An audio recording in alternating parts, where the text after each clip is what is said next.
Mad for each other show చూస్తూ ఉన్నాను. అప్పుడు అక్కడ కపుల్స్ ఉన్నారు కదా! వాళ్ళు కొంతమంది అబ్జర్వ్ చేస్తే వాళ్ళు ఎక్కడ లూజర్ అవుతున్నారు, ఎందుకు అని for example Kalyan and Vasanthi వాళ్ళిద్దరూ అండర్‌స్టాండింగ్ లేదనమాట ఒకరికొకరు. కళ్యాణ్ చాలా అగ్రెసివ్ అయిపోతాడు. ఏమీ అర్థం చేసుకోడు.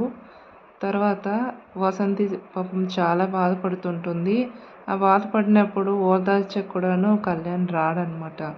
సో, అప్పుడు అర్థమైంది ఒక గేమ్‌లో విన్ కావాలంటే కూడాను ఇద్దరి మధ్య అండర్‌స్టాండింగ్ చాలా అవసరము.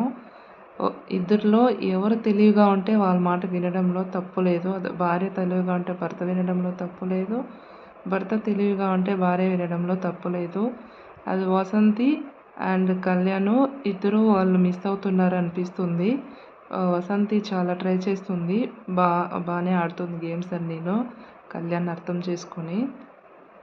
అండ్ వన్ మోరు మాస్టర్ అసలుకి హారబుల్ అది ఎలా వాళ్ళ అర్థం చేసుకుంటారు అనేసి నీతు అక్క మాస్టర్ని మై గాడ్ హారబుల్ అసలు మాస్టర్ మైండ్ అలా అర్థం చేసుకోవాలి అంటే వాళ్ళకి చాలా పేషెంట్ ఉండాలి.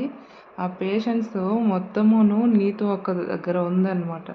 అసలు నీతు అక్క వాళ్ళని హ్యాండిల్ చేసే విధానము ఎక్సలెంటు.